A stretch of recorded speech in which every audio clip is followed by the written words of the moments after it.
Өмүр баркы жаратылыштын улуу мыйзамы, ичер суу, түгөн өргүн, адамдар ортосундагы алака, ыкчам учкан замана. Өмүр баасы эмне менен өлчөнөт? Жашоо кадырын аңдаш үчүн адам баласынын кудурет күчү жетеби? Жашоонун опурталдуу сааттары, турмушта бет келген тоскоолдуктар, мүлдө аалам, адамзаттын бактысы менен кайгысы, ыйык махабат, адамдык баалуулук туурасында ой чарпып, окурмандарына ажайып көркөм дүйнө сунган жазуучу эчен ирет турмуштун бурганагына бет келди.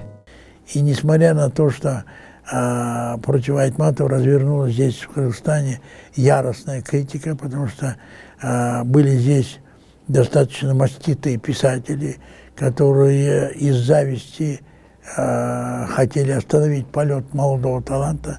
Алдыга озуп чыккан Айтматовдун тагдырына балта чапкысы келгендер ого эле көп болду. Дүйнө окурмандарын өзүнүн ажайып чыгармалары менен тамшантып аткан кезде жазуучуга карата жасалган карасанатай мамиле албетте анын көңүлүнө бүлүк салды.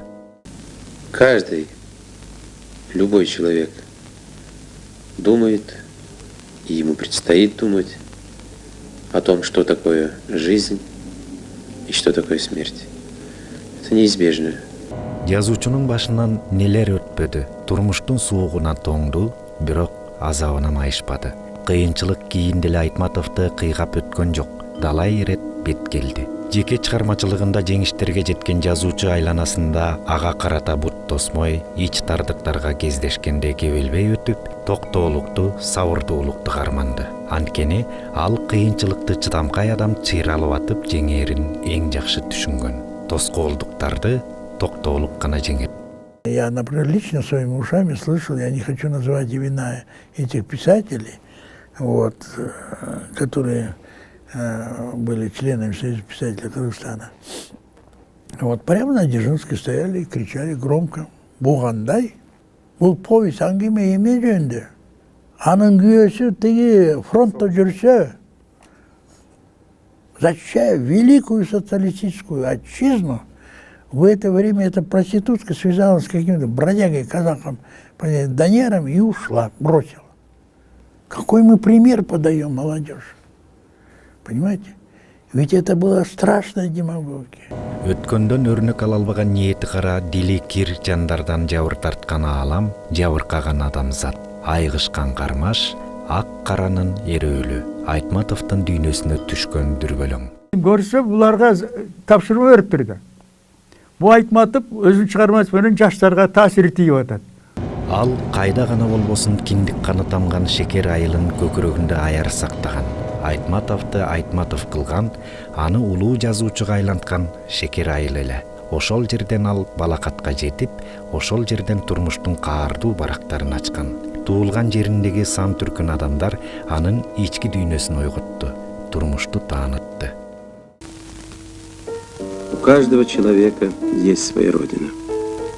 Мекен по-киргизски. Мекенем — моя родина, земля, на которой ты вырос.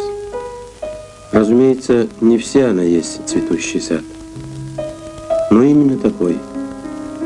В этой ее умиротворенной пластике и светотени вспоминаю я и представляю себе таласскую землю, когда очень скучаю по ней.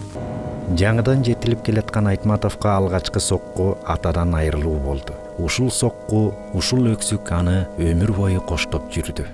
Часто я вспоминаю отца. Туракул Айтматов, секретарь Киргизского обкома партии, отдал свою молодую жизнь за дело революции. Таким я и запомнил его. Молодым, энергичным, целеустремленным. Атасы жөнүндө айтып атат, репрессия учурагандыгы, анан ошо балалык мезгилдеги жанагы эл душманынын баласы катары ошо эл арасында ушундай сөздөр тарап, анан ошондой мындай бир эл тарабынан мындай бир куугунтукка кабылып, ушундай психологиялык абал ошол жанагындай адам катары, личность катары жетилишине дагы кадимкидей чоң таасир берген да. Жазуучунун чыгармачылык башаты көрсө ушунда жаткан экен. Анын айланасында болуп жаткан окуяларга терең көз чаптыра билип, зирек болуп өсүшү, бала күнүнөн кайгыга батып, ичинен санааркашып, турмушка даярдап, негедир жазуучулук шыгын ойготкондой. Бир жагынан ошол бактысыз балалыкта көзү менен көрүп күбө болгон оор кырдаал, жалпы элдин башына түшкөн кайгы сезимталдыкка, баамчылдыкка тарбиялады. Дүйнөлүк адабияттагы жаңы агымды ушундай туюп, сезип, анан ушул бул 20-кылымда телеграфтык стиль деп коет, же болбосо мындай өтө кыска, мазмундуу, анан кийин ушул баягы ой агымын бере билген ар бир диалогто, ар бир сөздүн аркасында көп маани жаткан Хемингейдин жанагы айсберг методу, мындайча айтканда тиги подтекст. Мунушуну Айтматов илгиртпей илип кеткен да. Бетмөттен тартып Жамиля Саманчынын жолу эрте келген турналарда кан күйгөн согуштун ааламга, адамзатка алып келген кайгысы чебер сүрөттөлүп өтөт. Айрыкча Саманчынын жолу повести ошол аксымдыктын, ач көздүктүн айынан согуш отун тутанткан баскынчылардын алыста мекенди коргойбуз деп колуна курал алып, алар менен жан аябай салгылашкан аталардын, агалардын үрөйдү учурган майдан талаасындагы аеосуз кармаштар сүрөттөлбөстөн окуп чыккан соң дене бойду титиреткен Толгонай менен Жеренин диалогунан эле жыйынтык чыгарып, аргасыз жазуучунун калеминин күчүнө, бүткүл ааламды убайымга салган ойчулдук касиетине таазим этишке туура келет. Мындай тереңдикти, мындай символикалык салыштыруу менен бүткүл окурмандын дүйнөсүнөн дүрбөлөң салган жазуучунун каламына таңыркабаска айла жок. Ушул чыгарма анын бала күнүндөгү бар жокту көргөн, көкүрөгүндө уюп калган арманы сыяктанат.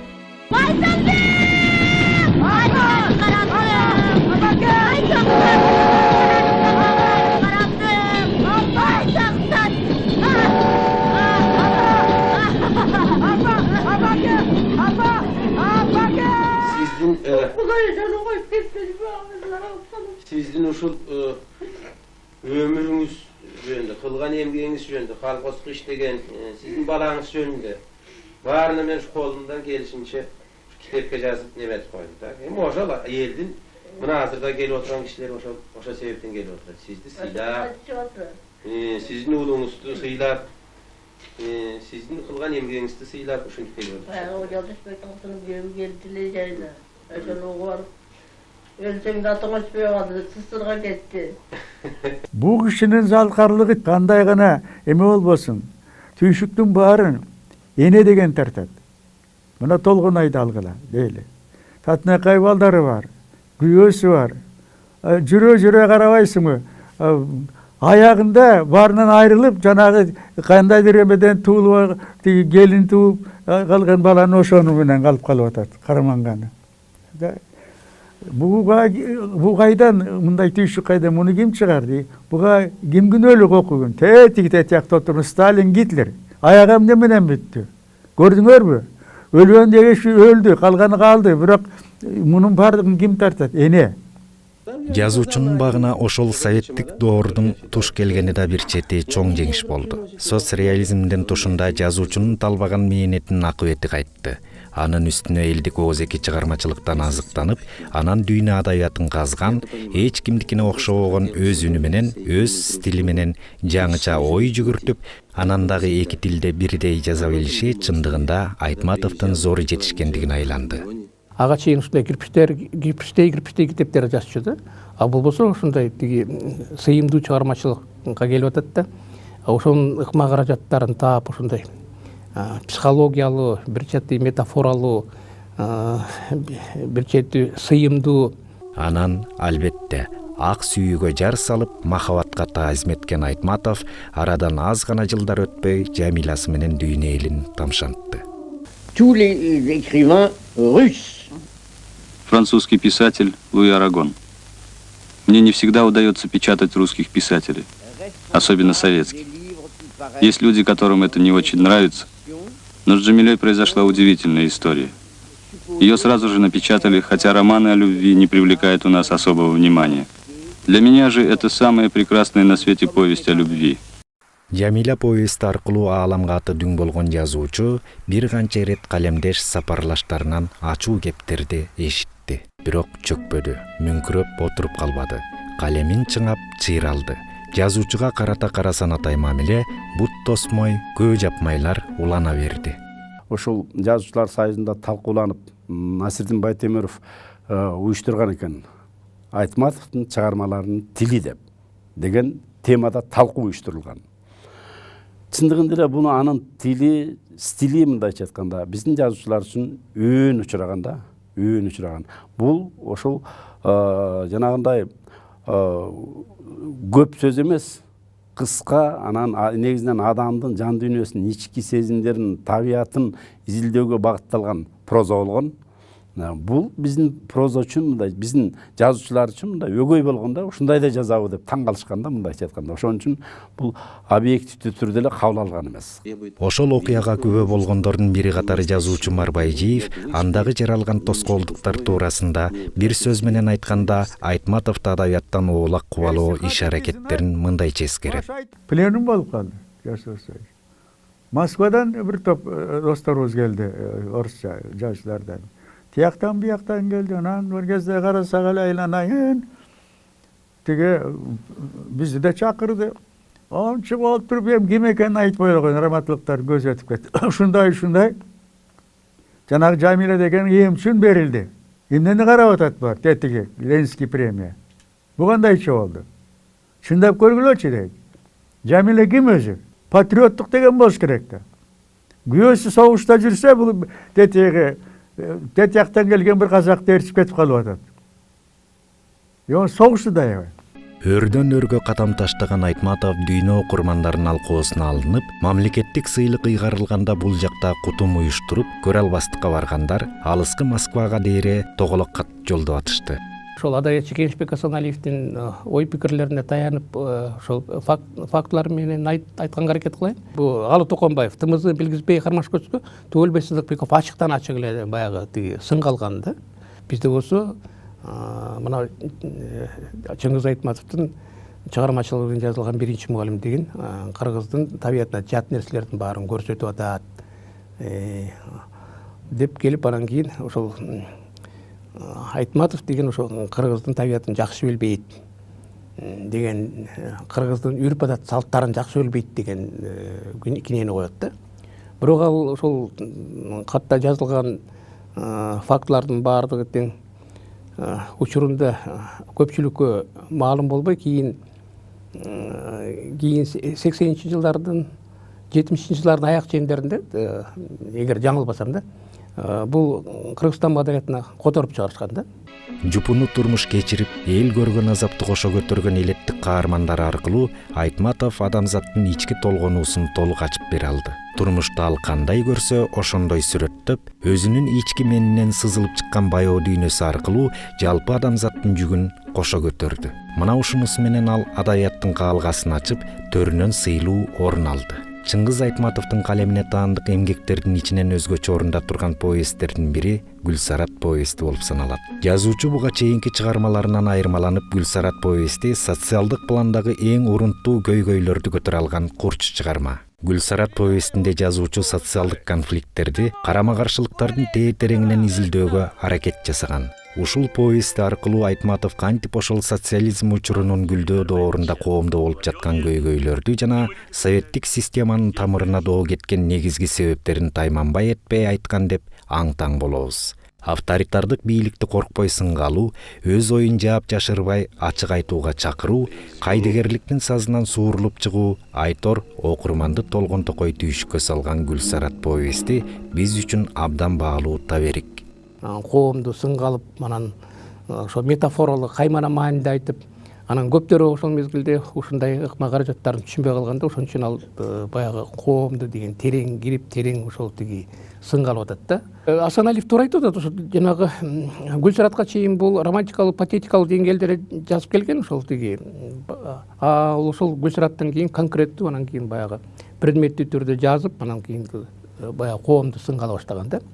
Айтматовдун ааламы жалпы искусствого кызмат кылды. Театр, опера, музыка, сүрөт, кино. Деги эле көркөм дүйнөгө искусствонун кайсыл гана тарабына үңүлбөйлү, Айтматовдук жүк, Айтматовдук ой, Айтматовдук милдет учугу узарып аягы көрүнбөгөн Айтматовдук суроолорго туш келесиң. Эч качан, эч бир убакта адам баласы асман астында жашап турганда жоголбогон аруу дүйнө Айтматовдун руханий дөөлөтүндө катылган сыңары. Жашоодогу карама-каршылыктар, адамдар ортосундагы алакалар, көз жоосун алган көркөмдүктүн кыйрашы, жаратылыштын жабыр тартышына себепкер болгон кара мүртөз жандар, мөлтүр суудай тазалыктын байоолуктун символу болгон бала, улуу сөздү улук туткан момун, адамдык сапаттан куру жалак калган Орозкул. Мына ушул каармандар аркылуу жазуучу Айтматов Ак кеме повестинде адамзаттын башына түшкөн кайгыны, экологиялык кырдаалдын курчуп баратышы, табият мыйзамдарына каршы кара санатайлардын айынан таптаза дүйнөгө киргилип тартып, ал акыры келип эмнеге алып келерин, айланасында кандай оор жагдай түзүлсө да эң бир ыйык, эң бир тунук максат үчүн ага жетем деп умтулган баланын кыял чабыты китепти окуган окурманды бушайманга салып, аны менен кошо азап тартаары турган иш. Ата, мен сапарым келет. Октому, мен качаман экен. Мен амалым болбором. Ойлоп олтуруп, жазуучунун ошондой темир чеңгел менен бүтүндөй 15 мамлекетти башкарып аткан учурунда, социализмге жар сал деп мажбур кылган сааттарында ошол чектен аман эсен аттап өтүп, жалпы адамзатты калкактан туруп дүйнөгө дүрбү салган даанышмандыгына таан бересиң. Честно говоря, если был бы 37-й год, то Айтматова расстреляли бы. Понимаете? Но на наше счастье наступила вот эта хрущевская оттепель. Калемдештер арасындагы кармаш улана берди. Асанбек Ыстамов ошол бир жолу ошол 70-жылдардын арасында болсо керек, мисалы. Ошол көлгө барып калатканда, ошол мезгилде Айтматов дагы көлдү из алып жүргөн экен, анан Алы Токонбаев да көлдү из алып жүргөн экен да. Анан Токонбаев менен сүйлөшсө, Токонбаев айтат экен да, Айтматовду бул жазуучу эмес, бул деген кыргыздын дүйнөсүн жакшы түшүнбөйт. Бул бар болгону жакшы журналист. Жанагы журналист бала деп атачу экен өзүчү. Бул жолу Манас эпосунун Сагынбай Орозбаковдун айтуусундагы китеп жарык көрүп, ага баш сөз жазган Айтматовду көрө албаган эл акынынын эрмегине айланды. Манас эпосуна байланыштуу 79-жылы алакандай эле макала чыккан, себеби дегенде Токонбаевдин ошол Сагынбай Орозбаковдун вариантын Айтматовдун баш сөзү жана редакциясына, редколлегиясынын башчысы катары ошол 4 томдугун чыгарышканда, эми ал деле кыскарып чыккан албетте. Мисалы үчүн 180 миң сап болсо, анан бир 40 миңдей тегерегиндеги эле көлөмү жарыяланган. Бул аябай мындайча айтканда тазаланган да. Ошонун өзүндө Токонбаев нааразы болуп жазып атпайбы. Себеби 52-жылкы конференцияда Манас эпосунун элдүүлүгү боюнча Токонбаев ошо Сагынбай Орозбаковдун вариантына каршы чыкканда, эң мындай диндешкен, динчил, түркчүл мотивдер, катмар, идеялар аябай көп кирген, ошон үчүн муну алып ташташ керек депчи. Адам уулунун адам болушу. Мына ушул олуттуу суроо ар качан Айтматовду түйшөлдүргөн. Жазуучу Ак кеме повестинен тартып, роман жанрындагы кылымга артар бир күн, кыяматта адамзаттын тагдыры тууралуу акыл калчайт. Кылымга артар бир күн демекчи, роман жарык көрөрү менен дагы тоскоолдукка бет келди жазуучу. Бул сапар Айтматовго кошулуп куугунтукту жазуучу Марбайжиев да көрдү. Кайсы бир жылы эмеде коюлуп калды. Менин пьесам жанагы акыркы сапардагы поезд. 62-жылы, 82-жылы. Жеңиз Төрөкуловдун эмеси жанагы Идол Шабекасы орус театрында. Анан эле Кудайбектин салбасын бюрого чакырып, антиминтип туруп эле тиги алдырып таштады. Алга деп. Тиги министрге кезде министр ага выйгыруу берип, тиги кимди директорду иштен алып таштады. Анан партсобрание болду. Райкомдон келип. Ошондо айтып атпайбы? Вот, отцы Айтматова и Байджиева были репрессированы, и теперь они в своих произведениях пытаются показать только негативные стороны советской действительности.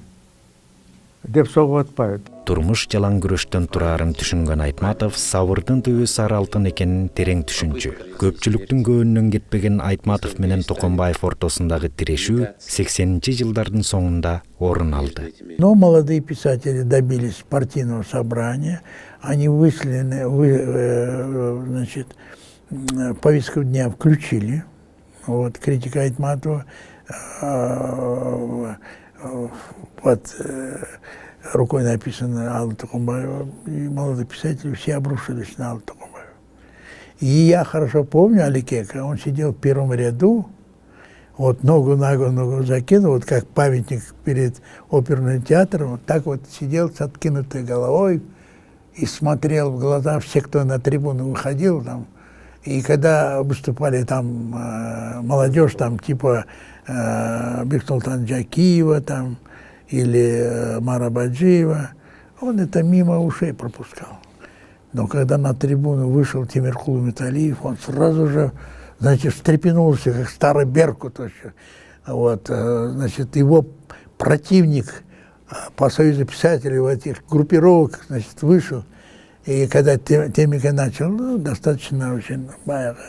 Темике, он правильно говорил, он правильные вещи говорил. Он говорил о том, что пришло новое время, пришла новая литература. И лицо кыргызской новой литературы, это, конечно, Айтматов. Айтматовка карата айтылган жалган жалаалардын аягы такталбаган жалган ушактар ички интеллектиси тайыз айрым адамдар тарабынан азыр да айтылып келгени өкүнүчтүү.